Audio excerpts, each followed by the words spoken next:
Today, I would like to make a part 2 on my new player guide where I go against the common narrative that POE is too complex of a game for new players. In my first video, I basically say that even though POE is indeed a complex game due to its many systems, a new player doesn't need to know almost any of these systems to beat the campaign, which takes roughly 20 hours, and a new player should be at least familiar with some of the systems to complete the Atlas, which takes roughly 200 hours for a new player. In that video, I suggest that if a new player gets a POE filter, finds a build online, finds a farming strategy online, and knows how to buy items off the POE website, these 4 simple things will be enough to complete the Atlas progression, which means clearing all maps and non-Uber bosses. For this video, I will explain how to make your own character, your own gear, and your own currency strategy for those players who have already completed the Atlas following my first video suggestion, and maybe this is their second character, or for those players that want to go through a more difficult process of progressing the game following their own strategies from the start. The first thing that I will touch on is the characteristics of what makes a build decent. The first thing I will talk about is mapping. Mapping is in general easier and less restrictive than a bossing character, which I will get to later. But for mapping, here are 11 things that you should generally look for to invest into. Now, if this list looks a little bit complex, it's because this is for a good character when it comes to T16 mapping, so don't worry if your character through the campaign has basically none of these, and especially in white maps, if it only has like the resistances, which is number 6. You basically need 75 resistances as soon as possible, but all this other stuff doesn't necessarily matter.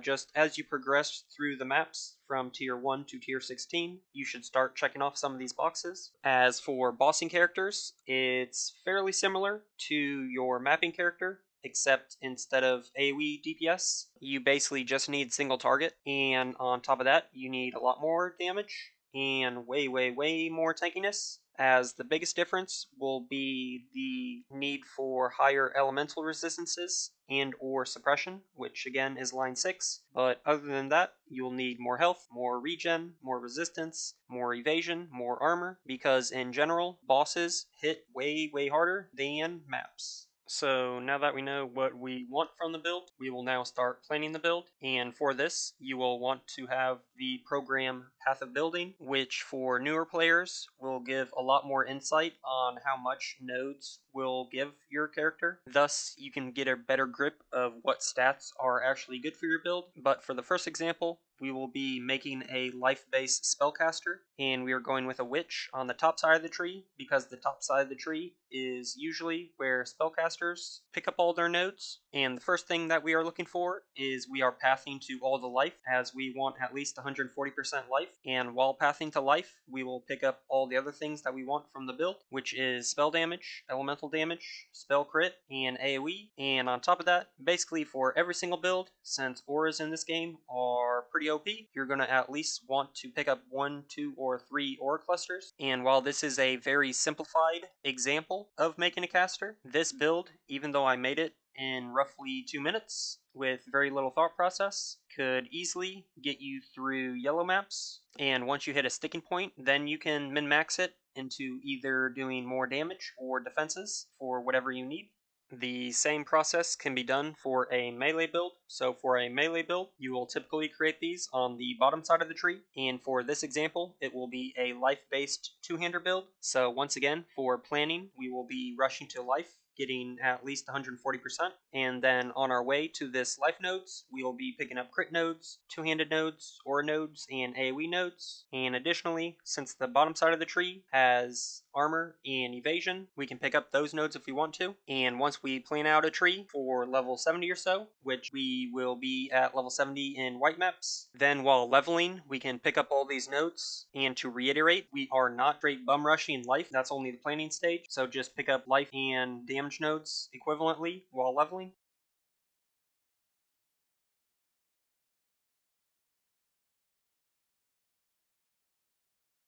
Next, I will be touching on the process of crafting gear. Crafting gear is probably the most complex system Path of Exile has, but it's only complex if you're really looking to min-max specific roles, which as a new player, you basically only need pretty much the same 5 or so roles across all characters to get through the entire mapping process. So here I have a bunch of items in which I will be creating a craftable base on, which means I'm increasing the quality of the item to give it more evasion, armor, or energy shield. I'm increasing the implicits to the max roll. I'm making sure all the items are linked and colored the ways that I want. And since this is for a hypothetical caster, I want mostly blue sockets, so my items have some sort of ES on them, so they're more likely to roll blue sockets. Now we will look to actually craft on these bases, and for this I will be using essences, although I will show other options later. And what we will be looking for are the same modifiers that pretty much every build wants, and that is we will want 135 lightning, fire, and cold resist, because once you get through the axe, you will have a debuff of minus 60 to all of these resistances. Thus, you need 135 to get the cap of 75 resistance. We will be also looking for dexterity and strength. Since we are a caster on the top side of the tree, intellect is not needed because of our pathing. Thus, we need the strength and dex to be able to equip gems that require these. Additionally, we want life on every item because we're a life-based character. We also want some level of chaos resist, so we will shoot for 135. And on top of this, if we can get life regen, spell suppression, or some kind of energy shield evasion, that would be great. And ideally, when we're crafting these items, we're looking for at least 3 good modifiers, if not 4 or 5. Even though rare items can have a maximum of 6 modifiers, it's going to be extremely expensive to craft 6 good modifiers on an item, so we will settle for, again, 3 to 5.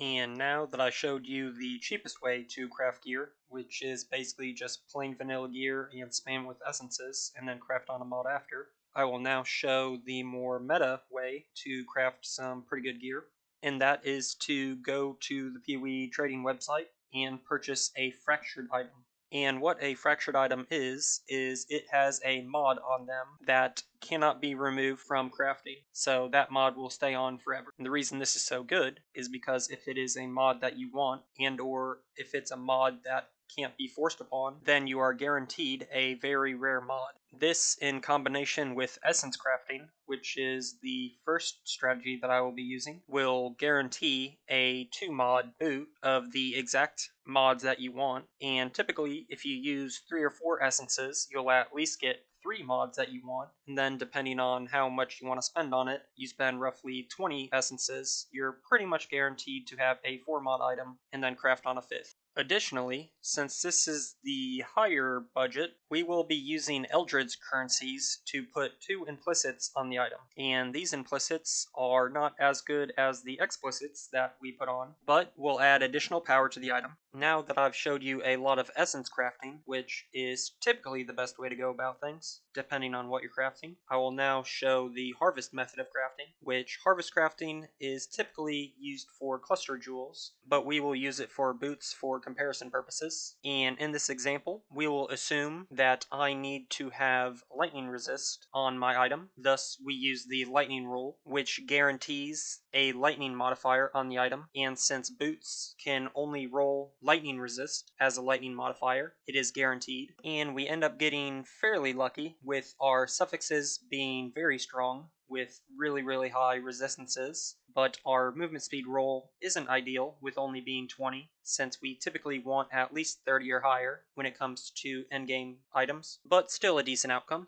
And the last method of crafting that I will touch on is fossil crafting, which is very similar to harvest in that it will increase the likelihood of a certain modifier, but doesn't guarantee it. Although fossils have other advantages, mainly the special modifiers that they are capable of producing, but nevertheless, it is still a viable option to crafting gear. And even though we don't hit movement speed from the fossils, we get a very strong life roll with a tier 1 roll and a tier 2 life regen, so a solid pair of boots.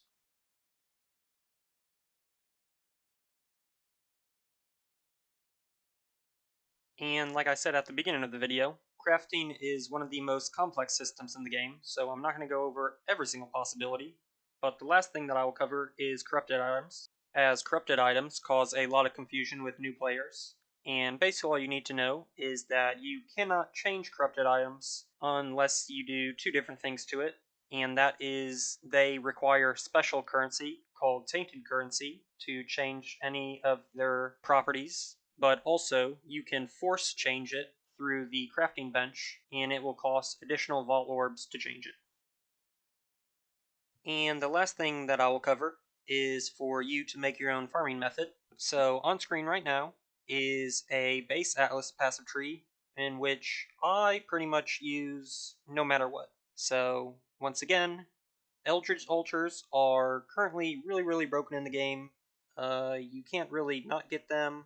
The additional effect on the top of the Atlas tree is also really strong for the nodes that it gives. And the third thing is map sustain, as there are various locations in which it increases the tier of the map. All this being said, you don't necessarily need all these, but I personally would suggest it, and I pretty much run all these nodes for every single strategy that I personally use, and this leaves 70 points to invest in whatever mechanic that you like doing, and this is one of the simplest systems in that most of these farming methods are pretty equal to each other. There's not a lot of farming methods that are outliers, so pretty much anything you invest into will at least net you 3 divines per hour in general if you're playing a decent build and not spending a lot of downtime in your hideout. Just invest in whatever you like. So that's all I have for this video.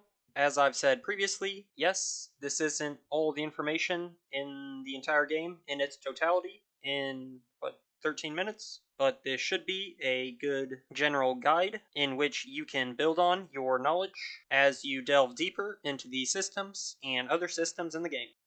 I would just say don't be dissuaded if someone says that Path of Exile is way too complicated, because just like all the other hundreds of thousands of people, if not millions, that have played this game previously or currently, I'm sure you will figure it out with time. So, if you have any comments, questions, put them in the comments, and I'll get to them. Thanks.